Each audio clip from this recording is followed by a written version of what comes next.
ভোলার বর্ষীয়ান রাজনৈতিক ও প্রবীণ আওয়ামী লীগ নেতা তোফায়েল আহমেদের জানাজাকে কেন্দ্র করে উত্তপ্ত হয়ে উঠেছে দ্বীপ জেলা ভোলার রাজনৈতিক অঙ্গন।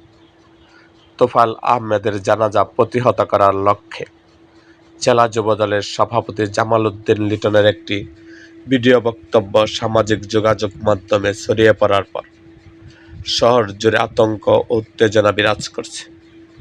ভাইরাল হয় ওই ভিডিওতে জামাল উদ্দিন লিটনকে মারমুখী ভঙ্গিতে নেতাকর্মীদের উদ্দেশ্যে বলতে শোনা যায়, আগামীকাল সকাল 11টায় জানাজার মাঠে সবাই চলে আসবে, দেখব কিভাবে এই ভোলায় তোফায়েল আহমেদের জানাজা হয়।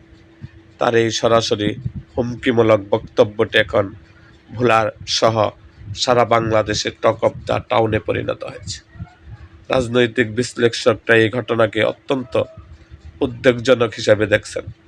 তাদের মতো একজন মৃত মানুষের জানাজা নিয়ে এ ধরনের মম বা গণজমায়েত করার হুমকি দেওয়া কেবল রাজনৈতিক শিষ্টাচার বহির্ভূত নয়, বরং এটি একটি অরাজক পরিস্থিতি তৈরির উস্কানি।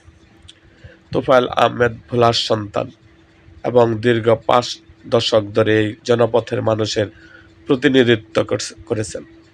দলমত নির্বিশেষে তার প্রতি শ্রদ্ধা জানানো যেখানে প্রত্যাশিত ছিল, সেখানে জানাজা ঠেকানোর এই ডাক সাধারণ মানুষের মধ্যেও নেতিবাচক প্রতিক্রিয়া সৃষ্টি করেছে।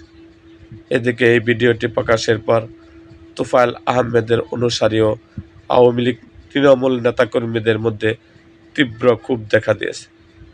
তারা বলছেন, তোফায়েল আহমেদ কেবল আওয়ামী লীগের নেতা ছিলেন না, তিনি ছিলেন ভোলার এক জীবন্ত ইতিহাস।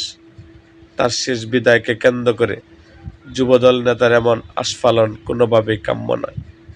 ভোলার সাধারণ মানুষ ও সচেতন মহলের আশঙ্কা, যদি উভয় পক্ষ জানাজার মাঠে মুখোমুখি অবস্থায় থাকে, তবে সেখানে বড় ধরনের সংঘাতের সৃষ্টি হতে পারে।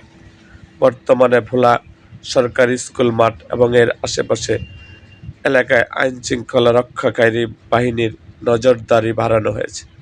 সাধারণ মানুষ শান্তি ও শৃঙ্খলার সাথে জানাজা সম্পন্ন করার পরিবেশ নিশ্চিত করতে প্রশাসনের প্রতি জোর দাবি জানিয়েছে। এখন দেখার বিষয়, উৎপন্ন এই পরিস্থিতিতে শেষ পর্যন্ত তোফায়েল আহমেদের জানাজা নির্বিঘ্নে সম্পন্ন হয় কিনা।